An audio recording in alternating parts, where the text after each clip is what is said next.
This video is sponsored by NordVPN.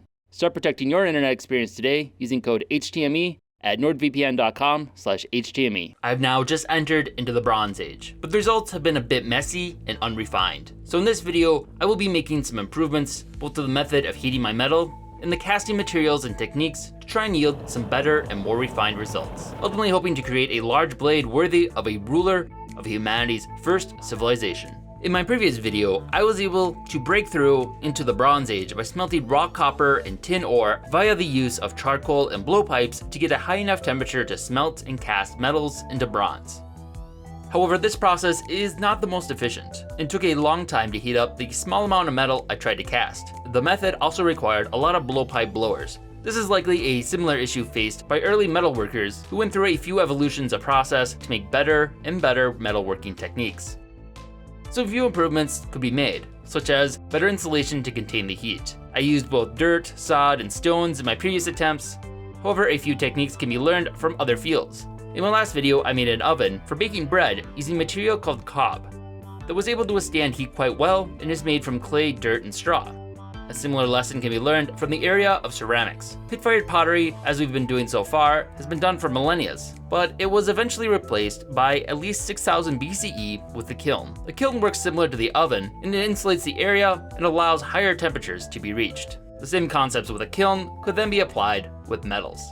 Another alternative to manually providing oxygen through blowpipes is to build a furnace that creates a natural draft, or to utilize a natural breeze to provide airflow. A draft furnace works through air convection, meaning the action of hot air rising and cold air sinking. A draft kiln is built with a high chimney and a low opening to feed the fire. As the hot air rises out of the chimney, it creates a negative pressure within the kiln, pulling cool air in through the lower opening. This creates a constant flow of air into the coals of the fire as oxygen is continuously pulled in without the need of multiple people on blowpipes. This allows the fire to reach a higher overall temperature, as well as the clay chamber having a much higher heat retention than an open fire or a bowl furnace. A later development that improved things even further was the invention of bellows. But as we've just entered the Bronze Age, we are still a good 2,000 years away from that innovation. So in the next step in improving my Bronze Age abilities, I'll be applying what I learned making my oven to construct a natural draft furnace that won't require as much extensive labor to get my bronze to a casting temperature and help facilitate casting of some larger objects, like a large dagger. First up, Annalise helped prepare an extra ingredient for our cob that should help improve its heat resistance. We're trying to make a draft kiln and crucibles that can withstand temperatures high enough to melt metal. To help us do that, we're going to crush up some of our previous clay that we fired into grog to add to our clay sand mixture so it's a little stronger. That stuff's a lot powderier.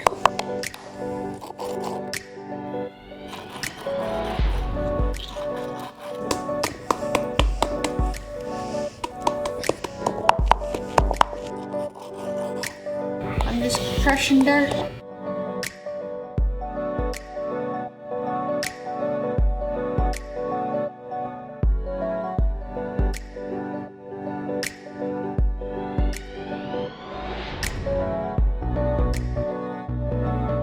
Another item that can be used to improve the furnace is a tuyere, a clay tube that acts as the opening for the inflow of air into the furnace and allows a more focused airflow to be directed further inward to the center of the coals.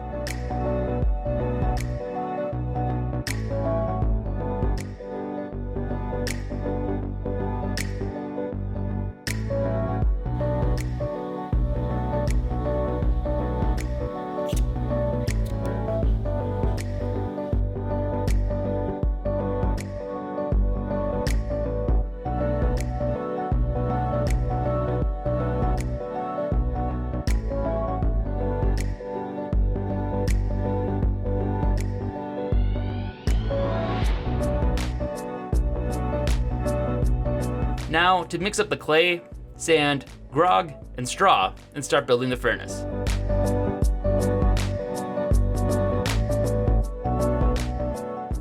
Due to the weather constraints of a quickly arriving Minnesota winter, we decided to build the kiln and modular rings inside that we could later move into place when we were ready to fire it up. This also helps with building up the height, as the cob can only be built so high without letting it dry between layers.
Thank you to today's sponsor, NordVPN. Today, your devices have a hard time keeping your secrets and passwords are easy to get cracked. Use NordVPN to protect your privacy and your data. Really useful when I'm traveling outside the country and I can access my accounts back here in America. And they have super fast servers in over 61 countries. It's really great that it can encrypt my data while online and I can browse the internet with my privacy protected. It's really cool to know that my data is secure over Wi-Fi. Can't let anybody know how little money I have. And I'm still a little shook up for the last time somebody tried to hack me. Oh no, I'm being hacked. You're using a virtual private network. It's nordvpn.com/htme. Nord was recently in the news due to a security breach, but no user information was exposed, and they're making some major moves to even further improve their security. Go to nordvpn.com/htme to get a special holiday gift of 84% off a 3-year plan and use code HTME for 4 additional months. With the kiln ring set and drying, the next challenge is the actual casting. Right now, we are at around the year 4000 BCE, and it's around this time that the earliest evidence of a method of casting called lost wax appeared. Using a wax like beeswax, the design of the desired object is carved from it, and then covered in the mold material. The wax is melted out, and the bronze is poured in. The big challenge right now is finding the right material to make the actual mold out of. So far, I've experimented with trying to use clay molds that have been left to dry for various lengths. Assuming it was the residual moisture in the clay, I figured firing the clay would solve the issue. And Annalise made a test mold of a bell to test it out on.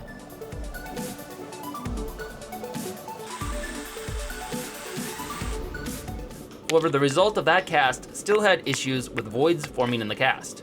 For help finding the historical method used for the molds, I reached out to my Discord for help and was directed to some research that revealed the answer was right in front of me the whole time: cob. Or at least an explanation of what makes cob a good heat-resistant material. Research had found that historical molds from the Bronze Age used unfired clay containing large quantities of crushed rock and other mineral fragments as a binding agent for the more thermally stable inclusions. So cob works well in high temperatures because the sand is thermally resistant, unlike the clay, which is only used to hold everything together. This same material was found to be used both in molds, crucibles, and the furnaces themselves. To test this out, we made another lost wax mold of a bell with a cob mold, and was finally able to pour a successful bell cast.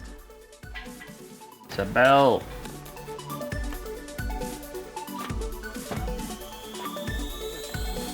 So speaking of a bell, this is your reminder to turn on notifications. We put a lot of effort into all of our videos. It really sucks to play to the algorithm and not all of them get viewed. The best way to support us is to turn on notifications so you see all of our videos and watch them. Ring that bell.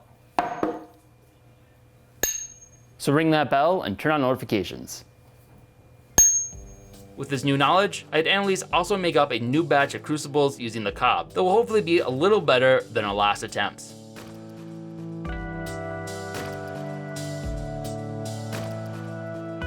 Now for the object I'm going to cast. With the new kiln, I should be able to melt a larger amount of bronze and cast a larger object. However, we are still a few thousand years away from the invention of swords. At this point, the largest blades being made were daggers. So let's make one with some significance to this era. Heading out of the Neolithic Revolution a few millennia ago, we are now entering into the era of cities, kingdoms, and the first empires. One of the most notable was the city of Here, royal daggers were found in burial ruins. Oftentimes made of gold and covered with precious stones, they were likely ceremonial displays of wealth and power. However, some of bronze have also been found. So after some pretty rough initial casts and making functional tools, let's see if I can make a blade worthy of a king.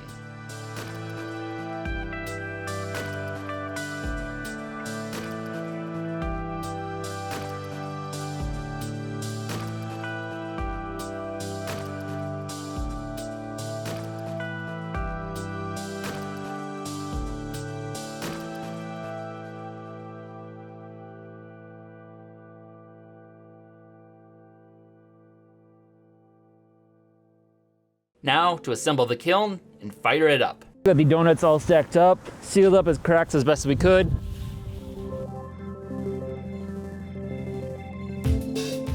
Full of charcoal, and it's already quite hot at the bottom. And if you look inside there, it's like orange, red, glowing heat. Took a reading a little bit ago. It's already over 2,000 degrees, which is perfect for melting bronze. It's not quite efficient enough for doing iron, at this point at least. We have a little bit of advantage with the lake, creating a little extra draft to suck out from the top and hopefully increase a little bit more airflow that makes it a little bit more efficient. I can definitely feel a little bit of a suction on the tuyere. Not very strong, but it's definitely there. It's definitely working considering how hot it is down there. So we're just gonna let this go for a bit more, get the whole thing up to temperature, then add in the crucible with the bronze.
All right, so after a bunch of polishing, here is the final result. I don't know if this is up to a royal standard yet. It's only my second dagger. You can get better as you go. Yeah, so it was nice to make something that's more ceremonial and spend a little bit of extra time polishing it off and making a really good cast. So all these tools are pretty rough. They have allowed us to make the tools necessary to make even better tools. There's not much real point in making it look really pretty when you're just gonna beat the crap out of it. So it's pretty easy to see that once you start building the foundations and start having tools to make other tools, things get a lot more efficient. And now they made the furnace, we can reuse it over and over again. Now that I have tools, I can get a little bit better. The natural draft kiln worked pretty good. Didn't require any bellows or much effort once it got started, but still took a while and was still kind of slow, especially with the crucible. Pretty quickly got up to temperature, but getting the crucible and the metal inside of it to reach that temperature too took a while, and unfortunately the crucible ended up cracking. Fortunately, able to make it work. Still a lot of improvements that could be made. So now that I've been able to scale up the bronze making ability to cast larger items, I'm going to be making a large batch of tools with the intent focus of woodworking. One thing I have in mind is some casting flasks that will make some more advanced sand casting and get some much better results. That'll be our next video coming up. And this, including making the furnace itself, took about 35 hours or $280 at minimum wage. Check out our merch store. We got a Black Friday deal. You can check out and get a little discount. Buy stuff, produce goods, sell it, buy goods,